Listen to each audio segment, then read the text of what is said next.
Buat Tuhan Yesus untuk tahun yang baru. Tuhan memberikan satu pengharapan yang tidak pernah mengecewakan. Amin, saudara. Saya senang sekali Bapak Ibu Saudara sekalian bisa hadir di sini. Saya mengucap syukur dan juga untuk Anda yang bergabung melalui online. It is a great day, hari yang luar biasa. Saya percaya Tuhan sudah mempersiapkan firman untuk kita semua secara pribadi. Tuhan akan bicara kepada kita. Siapa yang percaya Tuhan mau bicara sama Anda? Tuhan mau bicara sama Anda. Wah, luar biasa sekali. Tuhan mau bicara. Ya, praise the Lord. Happy New Year sekali lagi. Selamat tahun baru. Bisa berikan virtual high five dari jauh, saudara. Puji Tuhan, Happy New Year.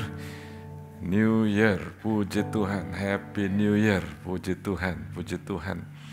Tadi waktu saya melihat hari bawa apa ini namanya podium, saya melihat saya dapat firman buat hari. Tuhan menunjukkan pada saya bahwa Anda adalah orang yang setia. Saya melihat Anda adalah orang yang nggak banyak bicara, tapi banyak melakukan.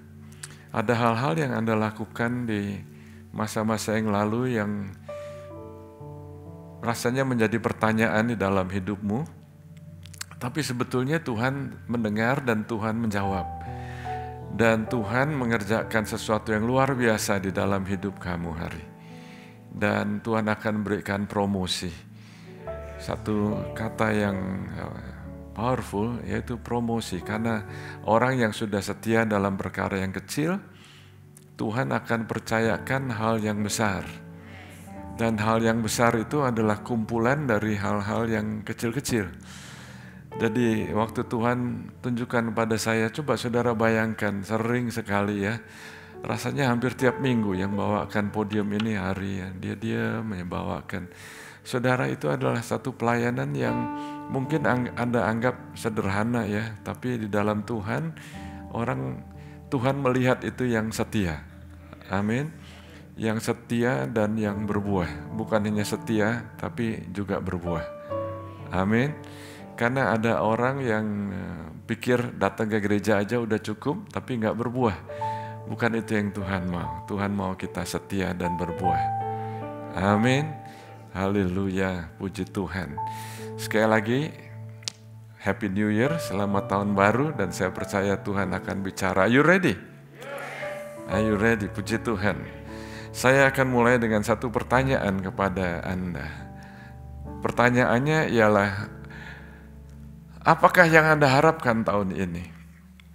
Apa yang Anda harapkan tahun ini? Tahun lalu tema gereja kita adalah expectation, pengharapan. Kita punya pengharapan dari Yeremia 29 ayat yang ke-11. Pengharapan. Ada orang yang bilang, waktu bulan Desember akhir gitu ya, pengharapan kamu apa? Kamu punya expectation apa enggak?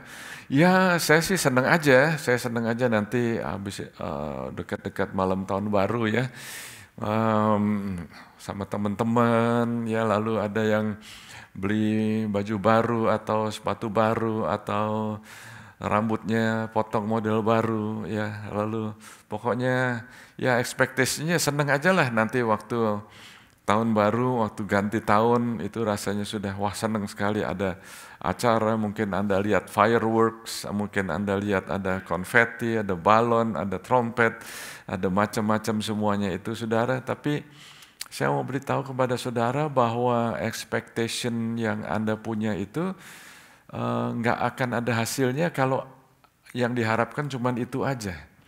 Sebetulnya saudara coba pikir ya, saya percaya banyak saudara yang sudah mengalami tahun baru udah bukan sekali dua kali, betul ya? Ada yang sudah 10 kali, ada yang sudah 15 kali, ada yang udah puluhan kali. Bedanya apa sih Desember 31 sama Januari 1? Sebetulnya nggak ada bedanya saudara. Nggak ada bedanya antara Desember 31 dan Januari 1, itu nggak ada sesuatu yang secara ajaib itu berubah, nggak ada.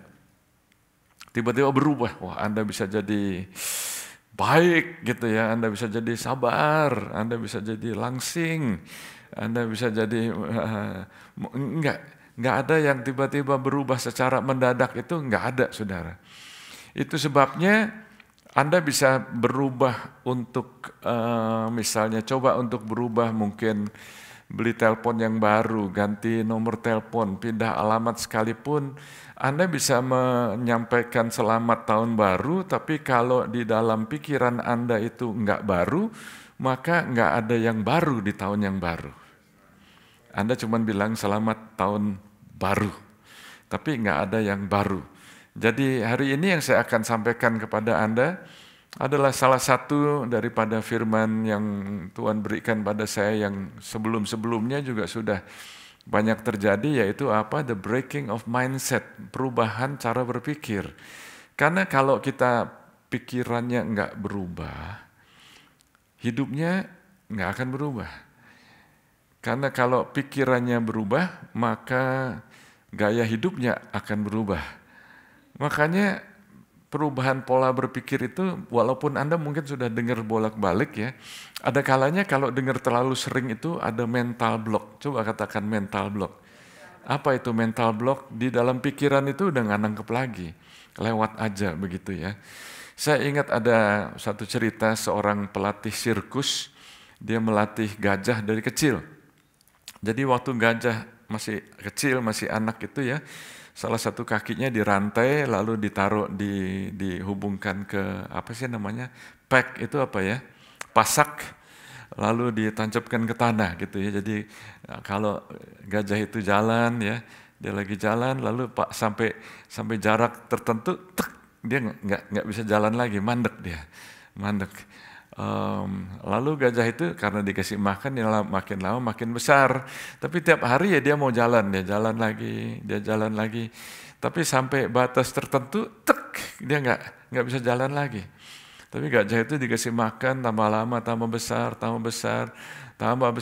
Ya, rantainya sih memang panjang, saudara, cukup panjang lah ya. Tapi ada batasnya. Setiap kali itu ada batasnya. Dan waktu gajah itu jadi besar, gajah itu nggak perlu sampai rantainya itu mentok, dia udah berhenti, saudara. Dia udah tahu. Karena kalau dia tarik terus sakit kakinya, saudara. Lama-lama gajah itu makin besar, lalu rantainya dilepas. Waktu rantainya dilepas, apa yang terjadi, saudara?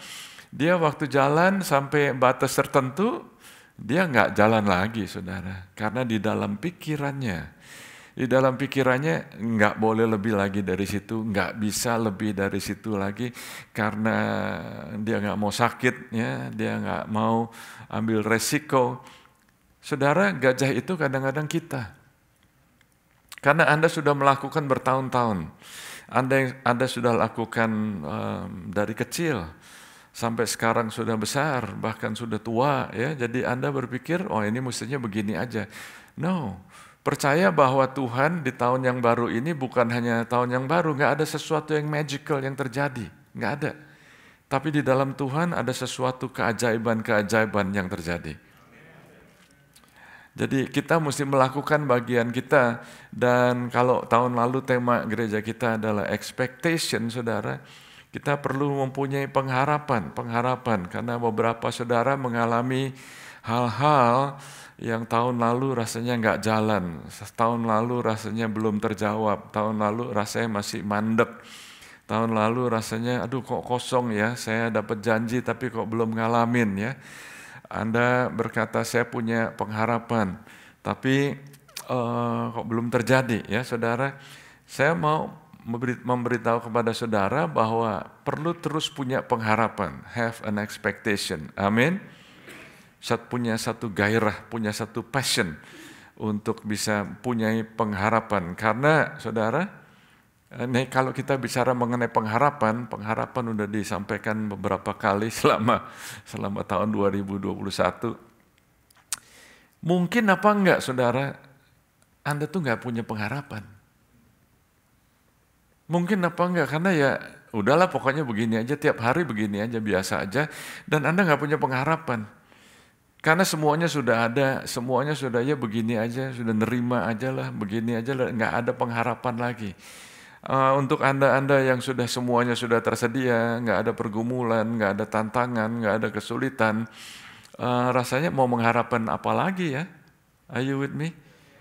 Tapi mungkin apa enggak, Anda enggak punya pengharapan karena you don't really have an expectation.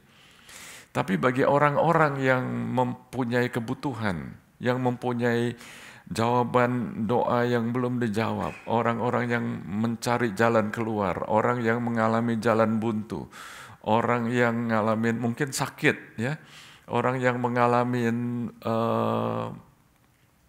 halangan-halangan yang sudah mungkin 1 tahun, 2 tahun, bahkan lebih, ya, rasanya sudah, wah, udah mulai capek gitu, ya. Waktu Anda mendengar bahwa ada pengharapan, waktu Anda mendengar bahwa ternyata ada seseorang yang bisa menjawab kebutuhan Anda, ada seseorang yang bisa membebaskan Anda, ada orang yang bisa bantu Anda, ada orang yang bisa membuka jalan yang tadinya udah buntu. Waktu Anda mendengar begitu, Anda rasanya di dalam hati ini pasti ada satu kesenangan, sesuatu melompat di sini, oh saya mau itu. Dan pengharapan itu ada di dalam Tuhan Yesus. Tuhan Yesus berkata bahwa urapan Tuhan ada padaku untuk memberitakan kabar baik. Siapa yang suka kabar baik? Kabar baik, dia akan membebaskan mereka yang tertawan, mereka yang terbelenggu, mereka yang terrantai, mereka yang dipenjara, yang seperti gajah itu, saudara. Dan waktu gajah itu rantainya udah dilepas, rasanya masih di penjara. Saudara tahu apa enggak? Sekarang ini banyak orang-orang yang di penjara bukan berada di dalam penjara, tapi ada orang yang datang ada di jalan, ada yang pergi ke mall, ada yang pergi ke kerjaan, ada yang mungkin di gereja juga, ada di gedung gereja loh, saudara, tapi mengalami hidupnya di dalam penjara karena nggak bebas. Jadi kalau firman Tuhan mengatakan dia akan membebaskan tawanan, itu bukan orang-orang yang tertawan POW atau orang-orang yang di penjara. Enggak, saudara, bahkan saya melihat ada orang-orang yang di dalam penjara yang bebas. Hatinya itu bebas, hatinya mengalami kesukaan yang besar. Halo? Ini waktu saya ngomong begini, Anda mikir, maksudnya apa ya? Oke. Kira-kira 15, mungkin 20 tahun yang lalu saya diundang untuk pergi ke Argentina bersama teman saya Ed Silvoso, dan salah satu acaranya ialah mengunjungi penjara di Argentina, penjara yang namanya penjara Olsen. Penjara Olsen itu di situ semuanya pria, dan kira-kira inmates-nya di situ ada sekitar 800 kalau saya nggak salah ingat, ya. Dan kita ada beberapa orang, mungkin 10 orang dari kita hamba-hamba Tuhan datang ke sana, diundang untuk melayani, ceritanya untuk melayani di penjara, saudara. Dan waktu mau masuk itu kan ada gate-nya, di luar sekali ada gate-nya, ya. Kita diperiksa, lalu kita jalan, baru jalan berapa langkah begitu, ya. Kita udah dengar suara puji-pujian. Suara puji-pujian di hall yang besar, saudara. Suara puji-pujiannya sangat keras, padahal bukan musiknya yang keras, puji-pujiannya yang keras. Are you with me?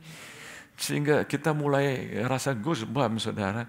Dan waktu kita masuk di auditoriumnya itu, saudara, kita 10 hamba-hamba Tuhan ceritanya diminta untuk melayani, memberikan encouragement kepada mereka. Ternyata, saudara, di tengah-tengah kira-kira 800 orang-orang tahanan yang modelnya macam-macam, saudara, itu mereka semuanya, katakan semuanya itu memuji Tuhan. Ternyata di penjara itu semua orang bertobat. Semua orang yang masuk tahanan, orang yang masuk penjara itu, mereka itu bertobat. Dan dari situ mereka ada perkumpulan doa, ada doa yang sangat teratur sekali. Mereka membuat pekerjaan-pekerjaan tangan, mereka membuat kerajinan dari, bahkan mereka itu buat semacam tools begitu yang perlu pakai palu, perlu pakai obeng, perlu pakai pahat. Saudara, di penjara tuh nggak boleh ada begituan. Are you with me? Dan di penjara itu mungkin seluruh penjara itu yang istilah yang jadi penjaganya di situ cuman mungkin 4 orang kali, ya. Dan kita waktu di sana, kita 10 orang ini dikelilingi oleh 800 orang-orang tahanan. Tapi mereka itu sukacita, mereka sudah bertobat. Mereka bilang, saya dulu waktu belum terima Tuhan Yesus, biarpun saya di luar, tapi saya nggak bebas. Saya seperti orang yang tertawan. Sekarang saya di sini, saya terima Tuhan Yesus, saya bebas.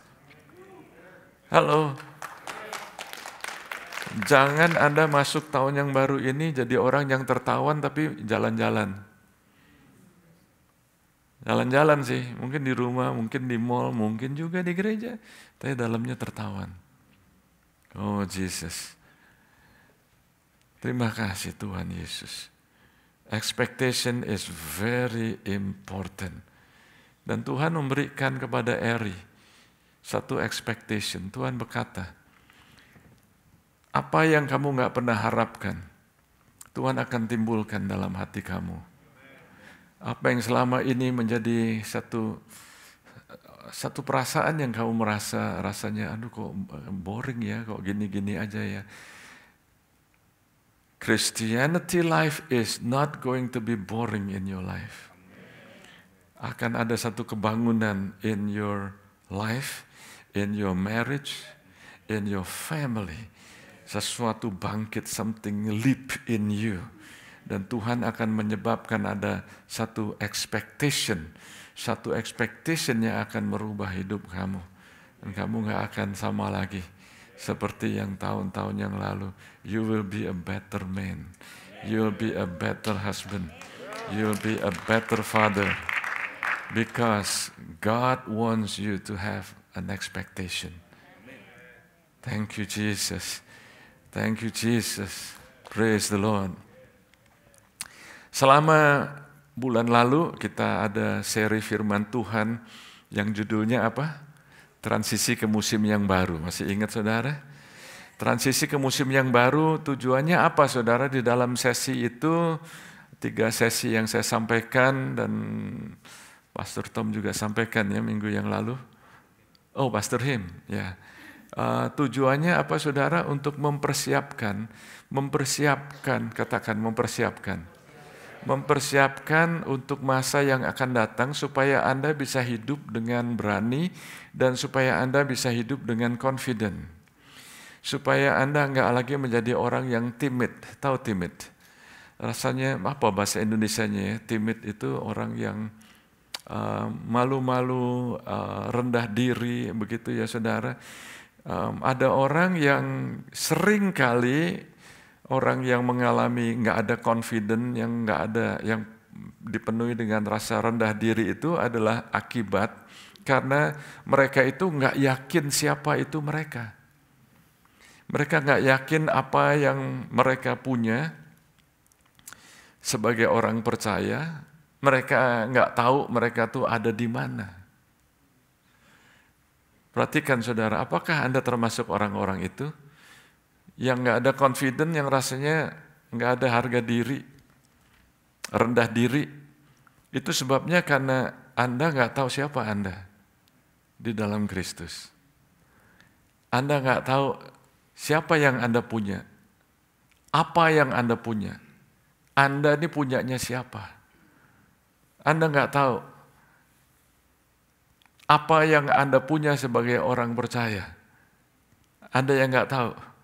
Tapi kalau Anda tahu di mana Tuhan tempatkan Anda, siapa Anda di dalam Tuhan, kenapa Anda ada di sini, dan Anda tahu bahwa rencana Tuhan dalam hidup saudara itu bukan hanya kebetulan saudara. Saya omong begini bukan karena saya pastor, tapi saya sudah mengalami hal-hal yang luar biasa yang saya tahu bukan karena kemampuan saya, tapi karena kemampuan Tuhan. Bahkan sejak saya menjadi student, saya baru bertobat, saya melihat ada orang yang dilepaskan dari kuasa kegelapan. Ada orang yang mau nyerang saya, matanya nggak ada hitamnya sama sekali, semuanya putih saudara, dan berjalan seperti ular, mau terkam saya. Saya hanya mempraktekkan firman Tuhan. Saya praktekkan di dalam nama Yesus. Aku ikat segala roh kegelapan. Dia mau serang saya, jatuh saudara. Saudara, ini nggak bisa dilawan dengan kekuatan manusia. Nggak bisa dilawan pakai kungfu, kungpao, whatever. Nggak bisa saudara.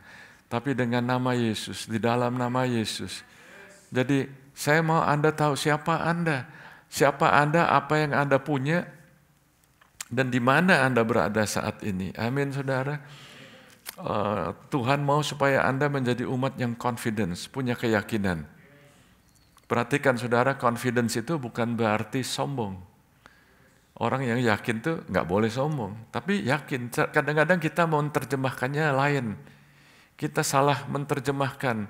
Kita menerjemahkan orang yang rendah hati itu orang yang minder. Oh bukan saudara, Anda rendah hati bukan berarti Anda tuh minder. Anda lemah lembut itu bukan berarti Anda lemah. Musa itu adalah orang yang lemah lembut, tapi apakah dia adalah orang yang lemah? No. Orang yang luar biasa. Jadi ini pola berpikir. Anda perlu confident. Amin. Tapi nggak sombong. Sedangkan kita sering melihatnya ada orang-orang yang tindakannya confident, kita anggap sombong. Halo? Kita melihat ada orang yang minder, yang rendah diri, kita bilangnya oh dia tuh humble. Kebalik saudara, kita perlu encourage, ini kamu perlu humble, tapi nggak perlu minder. Yes? Dan saya melihat hal-hal yang demikian menyebabkan bahwa ada orang-orang yang ke gereja hanya mau di-entertain, nggak mau di-empower. Datang ke gereja, oke, entertain me. Khotbahnya yang lucu dong. Ceritanya yang menarik dong. Nonton di online kurang lucu, ganti channel. You miss the big part of the word of God. I'm talking to you who are watching online. Tuhan mau bicara kepada Anda. Jadi saya melihat di sini bahwa banyak orang Kristen yang datang ke gereja hanya mau di-entertain, nggak mau di-empower. Saya setiap kali menyampaikan firman Tuhan, hamba-hamba Tuhan yang menyampaikan firman Tuhan di sini untuk empower Anda. Apa yang Anda pikir kita ada pelatihan lagi. Anak muda dilatih, keluarga dilatih, parents dilatih, finance dilatih, semuanya ini. Untuk apa sih saudara? Halo? Untuk apa? Come on. Tapi sayangnya ada orang-orang yang gak mau di-empower. Pokoknya udah cukup lah. Kalau hari Minggu gue udah ke gereja, udah cukup. Saudara, saya belajar bahwa sebelum saya terima Tuhan, itu saya sempat ke gereja kira-kira selama 10 tahun, saudara. Tiap minggu lah, kadang-kadang seminggu 2 kali saya ke gereja. Kira-kira saya bisa ngomong, saya tahu lah artinya ke gereja itu apa. Saya juga tahu hidup dalam dosa bagaimana, walaupun ke gereja. Saya juga tahu artinya artinya untuk berada di dalam kesulitan. Not only to be in trouble, I knew what it meant to be in trouble. I was in trouble. I was a troublemaker actually. Tapi nggak ada orang yang pada saat itu yang memberitahu kepada saya apa artinya hidup di dalam Kristus. Are you with me? Nggak ada yang beritahu apa sih artinya hidup dalam Kristus. Dan saya berpikir saya tahu kalau artinya lahir kembali itu pokoknya cukuplah kalau saya udah datang ke gereja udah cukup. Cukuplah kalau saya udah duduk di gereja, udah say hi sama carousel leader, sama pasturnya, udah cukuplah begitu ya. Saudara, itu saya waktu itu saudara 10 tahun sebelum saya terima Tuhan, itu waktu itu saya masih di Indonesia, saya mengalami hal-hal seperti itu. Saya nggak pernah kenal Kristus, nggak pernah menerima Kristus. Jadi saya nggak tahu bagaimana bisa hidup berkemenangan. Saya nggak tahu apakah bisa hidup berkemenangan. I don't know what it looks like. Jadi saya percaya tahun baru ini saya mau beritahu kepada saudara, Anda perlu bergantung kepada Roh Kudus. Dan kita akan melihat saudara apa yang nanti kita akan canangkan tema kita tahun 2022. Saya percaya bahwa di dalam pengalaman-pengalaman yang saya tadi sebutkan, saya udah ke gereja, saya udah macam-macam, tapi saya nggak ngalamin Kristus. Saya percaya ini bukan pengalaman saya aja, saya percaya juga ada orang-orang yang mendengarkan sekarang ini yang ngalamin seperti saya. Saya mau beritahu, saya mau beri undangan kepada Anda nggak perlu mengalami seperti saya 10 tahun sebelum saya menerima Tuhan Yesus. Anda perlu tahu bahwa sekarang ini kita hidup di zaman di mana banyak orang yang ke gereja dan berpikir bahwa Yesus itu cuma tambahan doang. Are you with me? Oke, udah 1 minggu kerja, udah ini, oke dah ke gereja nih hari Minggu udah ke gereja. Aduh, kok lama banget ya khotbahnya nih. Puji-pujiannya, lagunya gua nggak seneng gitu ya. Oh, saudara, ada orang yang melakukan ke gereja dan Yesus itu sebagai tambahan aja. Jesus is just an add-on. Ya udahlah, daripada nggak ngapa-ngapain kan bisa ketemu temen, bisa makan-makan lah mungkin sebentar, relax sebentar, saudara. Tapi sebetulnya Yesus itu bukan sekedar tambahan. Kenyataannya Yesus itu adalah hidup kita. Yang membuat kita ini hidup adalah Yesus yang ada di dalam diri kita. Saya melihat, saya observe, bahkan saya kenal orang-orang yang hidupnya sudah berkelimpahan, yang bahkan dalam masa tuanya juga kayaknya bukan main, tapi hidupnya kosongnya bukan main. Jadi saudara, Yesus itu bukan hanya sekedar tambahan. Anda bisa hidup berkemenangan dan Anda bisa tahu persis gimana hidup berkemenangan. Saat kita masuk tahun yang baru ini, saudara, sekali lagi kita miliki pikiran yang mau diperbarui. Mau saudara? Mau seperti gajah? Ada yang hampir udah mau yes gitu ya. Untungnya berhenti. Jangan seperti gajah yang dirantai itu, saudara. Gede itu gajah, tapi dia nggak tahu bahwa dia punya power. Bahkan waktu dirantai pun, ya, waktu kakinya dirantai, kalau dia mau tinggal angkat aja, dia nggak usah pakai tenaga, dia tinggal begini, zet, gitu ya. Pastilah kecabut itu rantai sama pasak-pasaknya. Amin. Anda tuh besar, lebih besar dari gajah. Relax aja. Kristus di dalam kamu. Nah, itu sebabnya saya mau beritahu kepada saudara, tema kita tahun 2020, Rise Up and Be Radiant. Rise up and be radiant. Berikan tepuk tangan buat Tuhan Yesus. Bahasa Indonesianya bangkit dan bersinarlah. Bangkit dan bersinarlah. Ini diambil dari Efesus 5 ayat yang ke-14. Bunyinya demikian, saudara. Bangunlah, katakan bangunlah. Hai kamu yang tidur, dan bangkitlah dari antara orang mati, dan Kristus akan bercahaya atas kamu. Saudara, di dalam buku Efesus, Rasul Paulus mendapat pewahyuan dari Tuhan bahwa Tuhan akan memakai gerejanya. Are you with me? Tuhan akan pakai gerejanya. Jadi gereja ini sangat penting.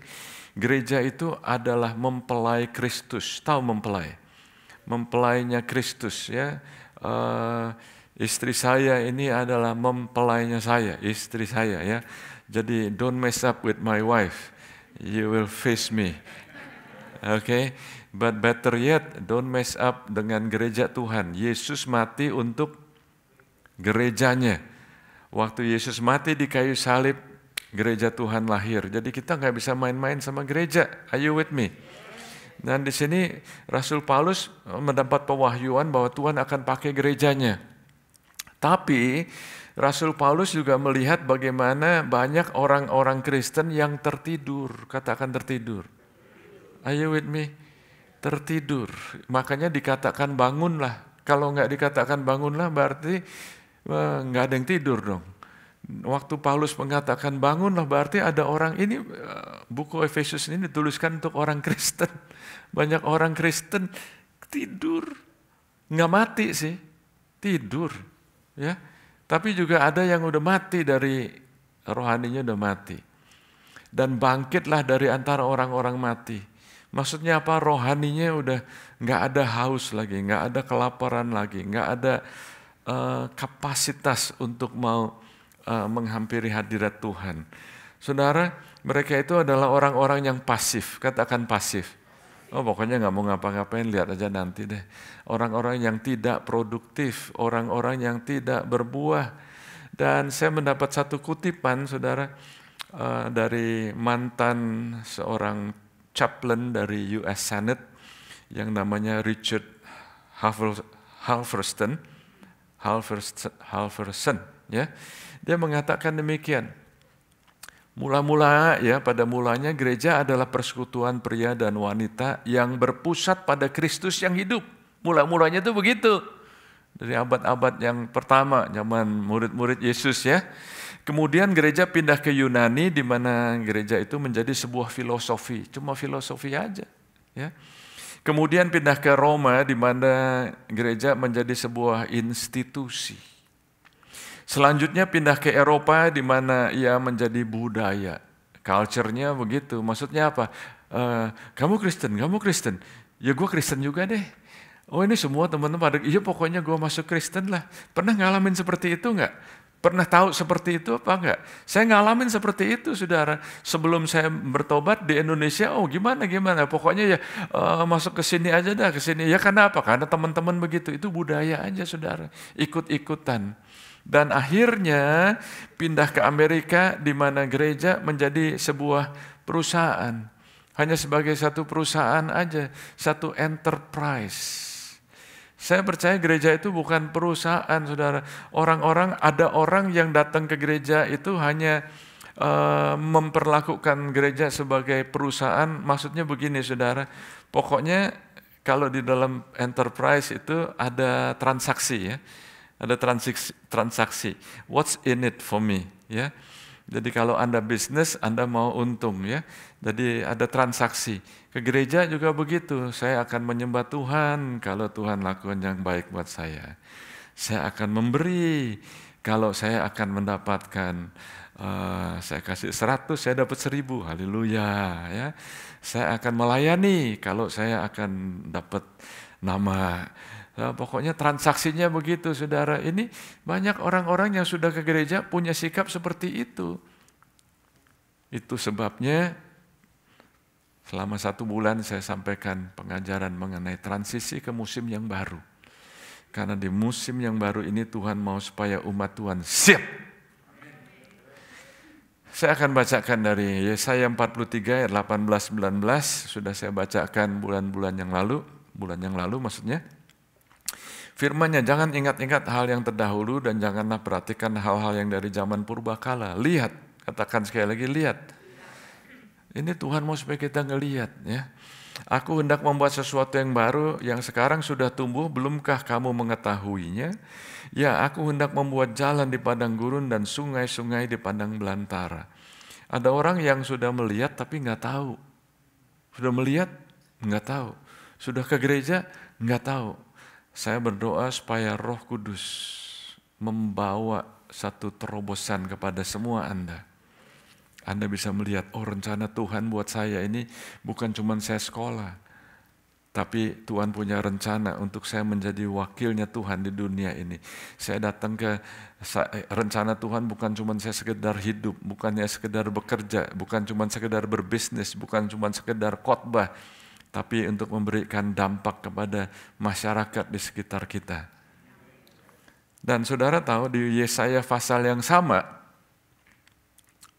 pasal yang ke-43, dituliskan sesuatu yang menarik di sini, saudara.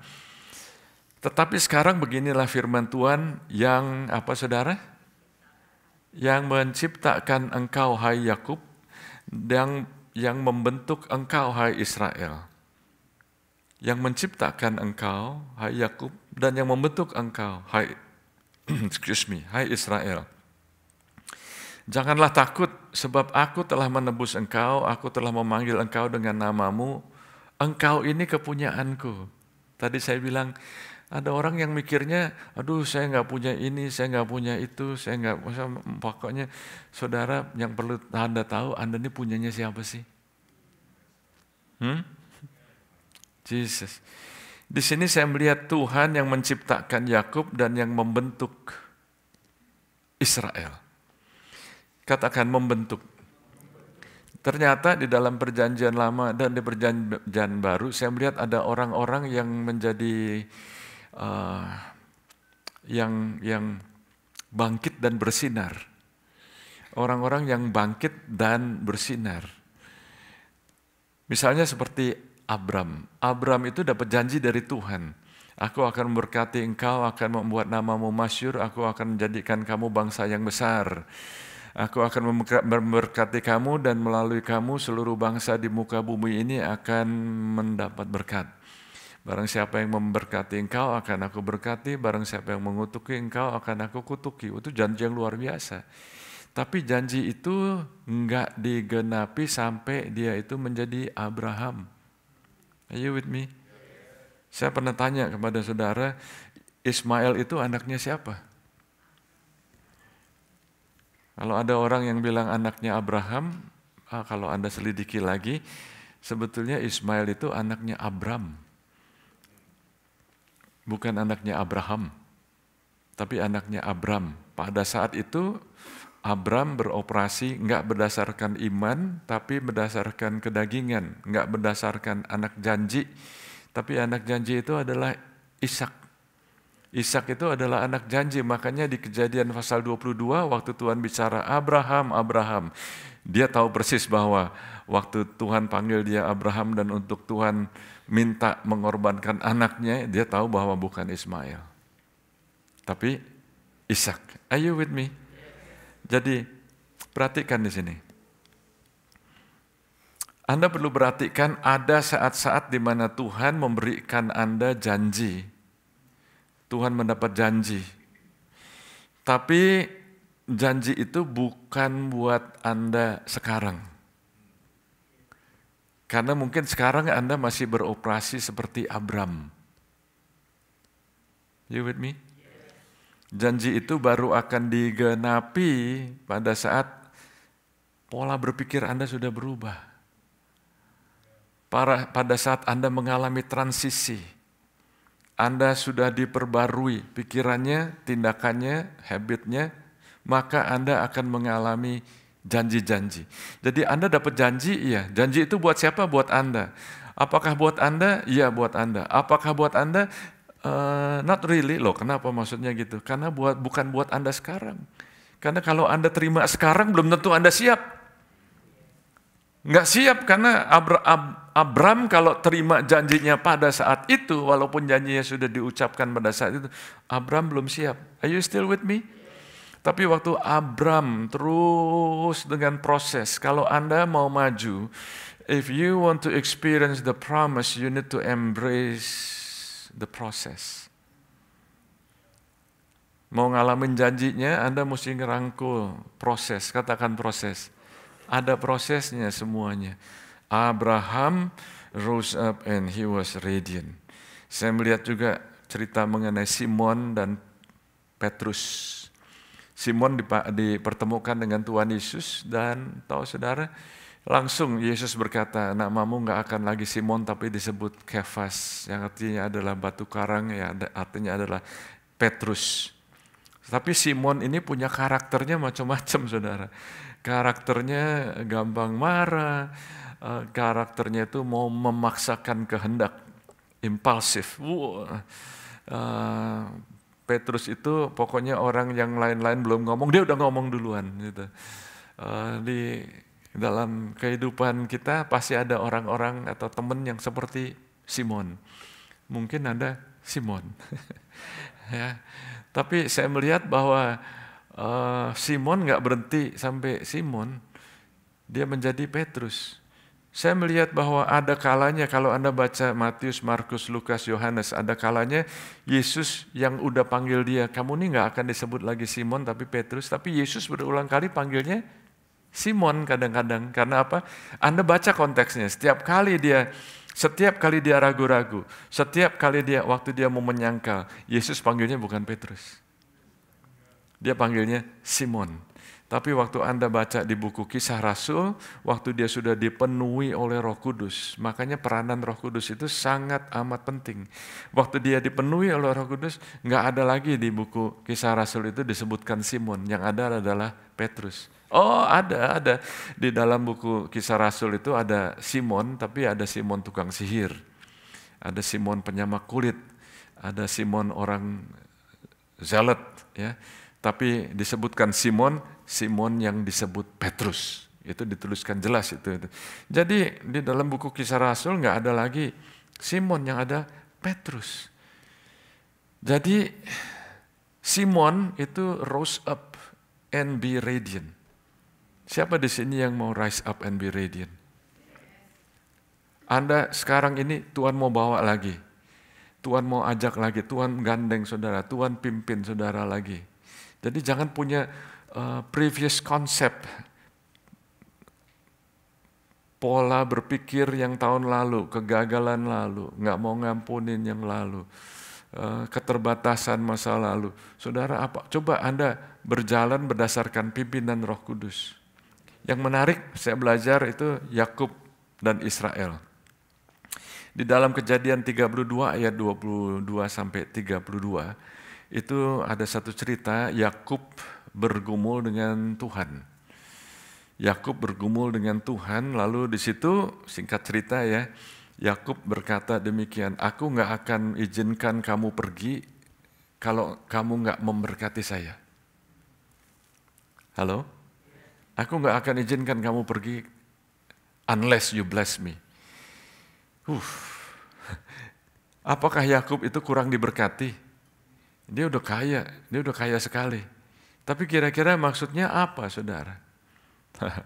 Maksudnya kira-kira begini, saudara. Waktu Anda baca ceritanya, I will not let you go unless you bless me. Lalu malaikat Tuhan itu bertanya sama Yakub, nama kamu siapa? Malaikat Tuhan maksud nggak tahu namanya dia? Tahu, tapi perhatikan di sini. Are you still with me? Waktu Yakub berkata, aku nggak akan izinkan kamu pergi sebelum kamu memberkati saya. Kata memberkati itu di dalam bahasa Latinnya, itu Anda kalau cek di Merriam-Webster Dictionary, apakah Anda pernah dengar satu kata benediction? Pernah dengar benediction? Benediction itu artinya konklusi atau penutup, itu acara yang dilakukan. Biasanya ada benediction, akhir kebaktian, akhir memorial service, ada benediction. Benediction itu adalah doa berkat sebetulnya. Jadi benediction itu adalah doa dan berkat. Jadi I will not let you go unless you bless me.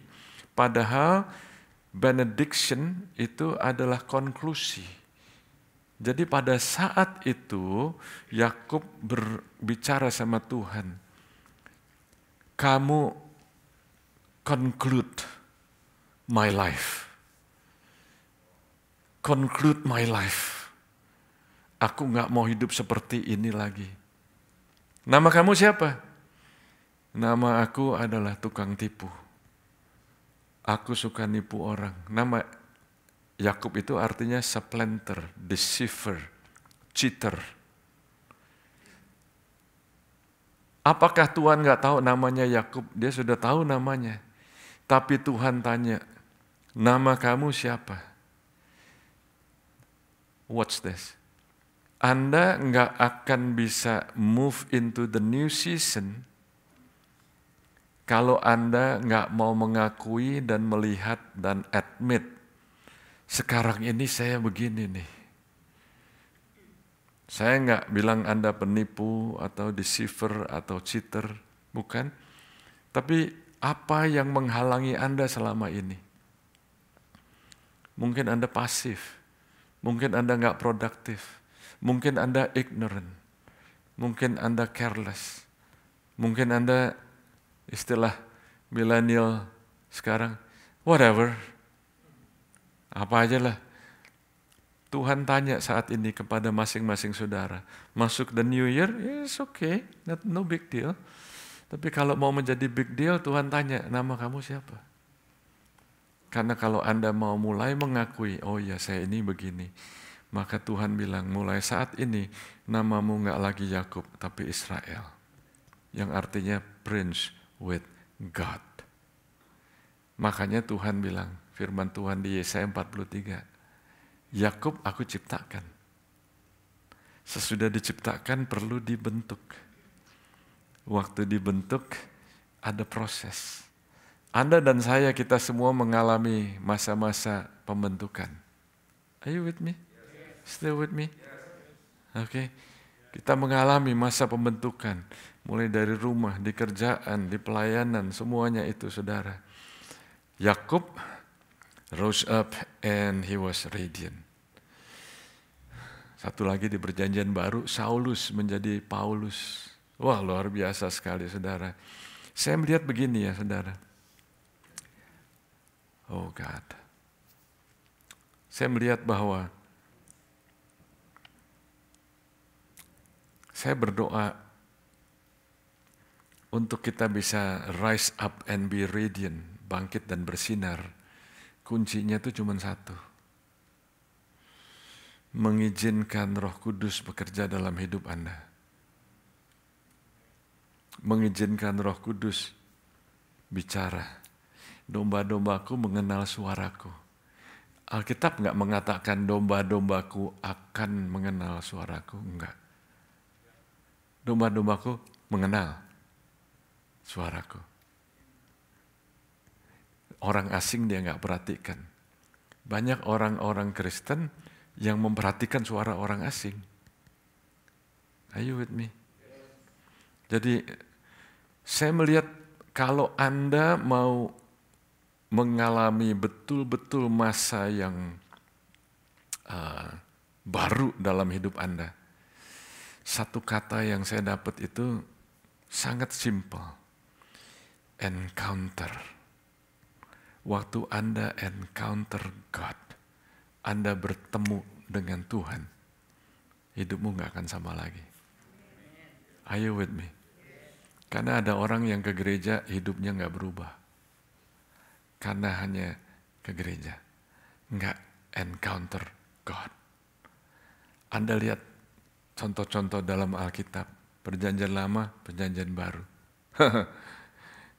Musa yang udah luar biasa begitu, waktu dia melihat the burning bush, dia encounter God, his life change. Siapa lagi? Saulus tadi saya sebutkan, change. Simon berubah. Semuanya itu saudara. Elia, berubah. Elisa, dimentor oleh Elia, berubah. Encounter God. Anda bertemu dengan Tuhan. Waktu Anda menyembah Tuhan, waktu Anda merenungkan firman Tuhan, Anda encounter God. Bukan hanya sekedar baca Alkitab, tapi Anda encounter God. Jangan terburu-buru. Jangan terburu-buru, tapi Anda encounter God. Haleluya. Jesus, Jesus. Oh God. Herannya, waktunya berjalan cepat. Jadi kelihatannya perlu disambung minggu depan. And sebetulnya yang tadi itu baru introduction, saudara. Satu dasar supaya Anda mengerti ya. Minggu depan kita sambung. Dan minggu depan itu, wow saudara, Anda akan melihat satu hal yang sangat luar biasa dari firman Tuhan ini. Karena Tuhan mau pakai gerejanya. Gereja Tuhan. Tuhan mau pakai saudara dan saya. Oh praise the Lord. Mari kita bangkit berdiri.